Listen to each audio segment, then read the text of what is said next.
Donald Trump is currently at the Pope's funeral, where he has made multiple blunders and honestly disrespected the tradition.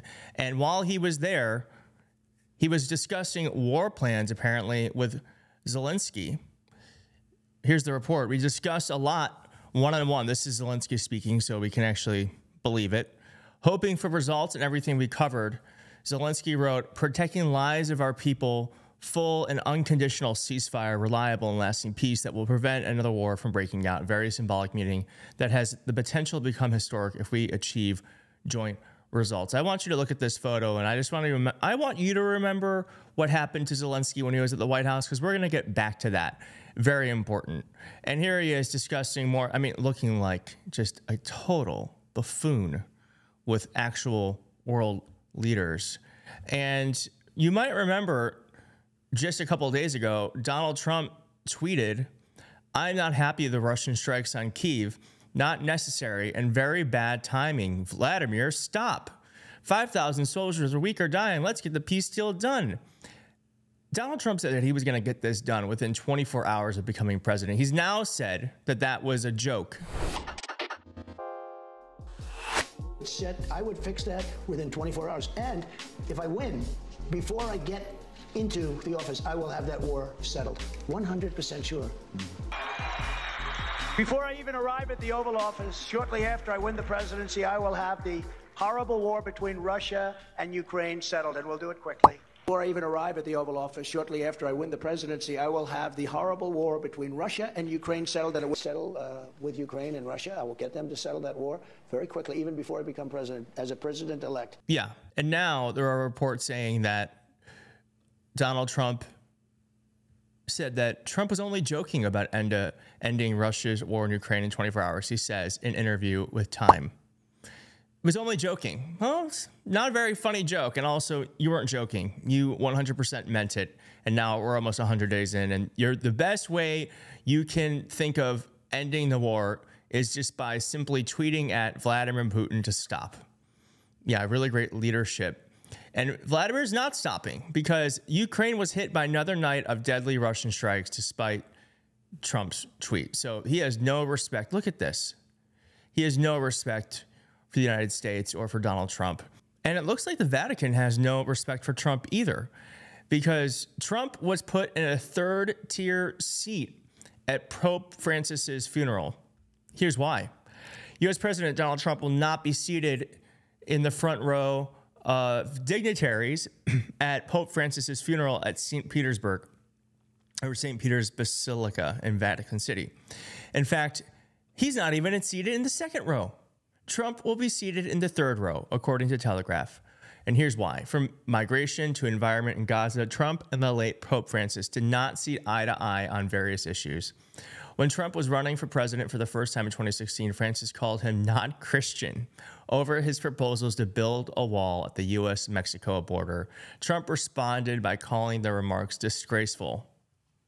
Yeah, so he got a third row seat. I'm still trying to find out where Joe Biden, because Joe Biden went, I'm trying to find out where he was sat, because I'm wondering if Joe Biden, who is an actual Catholic, got sat further ahead than Donald Trump. And here is just one blunder. There are two. Donald Trump, you notice something about this photo? Do you notice something about this photo? Everyone else is in black. Donald Trump wore navy to the Pope's funeral. It's so disrespectful. And he was also, I mean, it looks like he was texting. He's probably tweeting at the funeral.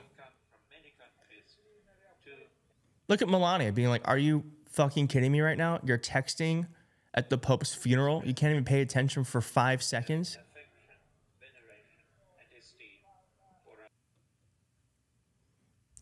Meanwhile, Joe Biden actually wore black. Wearing black is a sign of respect, as someone mentioned here. And then here's just another photo of it. I mean, it's just so stark. Dude really wore a blue suit, not even black or navy at least, but blue. Totally embarrassing and disrespectful.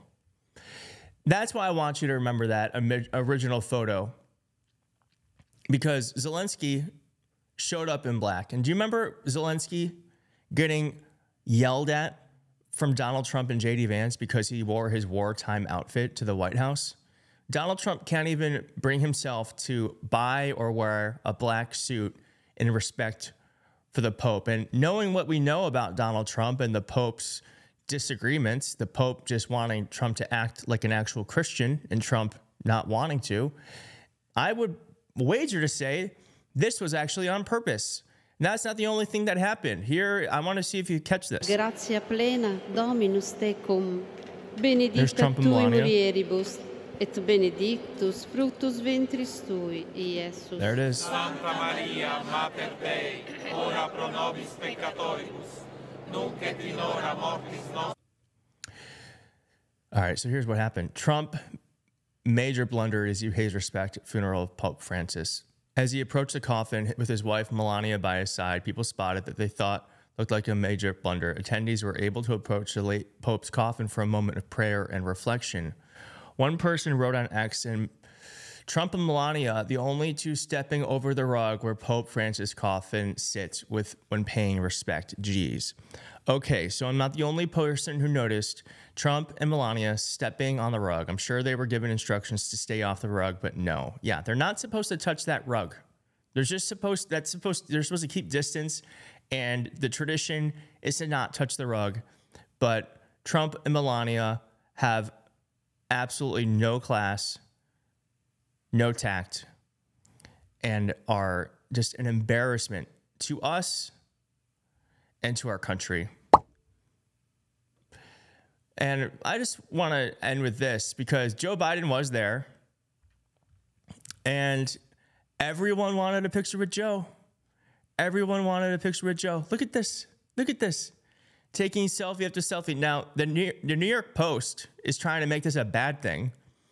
I think this is a sign of the fact that Joe Biden is just well-loved and respected around the world. And it gives me hope that maybe, just possibly maybe, Americans can make the right decision with our next leader, and maybe we can be respected again or start to build that respect because Joe Biden has it. And it's so nice to see that at least one of our former presidents is actually greeted with a smile on the world stage. So thank you so much for watching. If you liked the video, please hit like in the video. If you're not subscribed, consider subscribing. We are 5,000 subscribers away from 500,000 subscribers, which is insane. So if you're not subscribed, sub up, and I will see you next time. Thanks so much.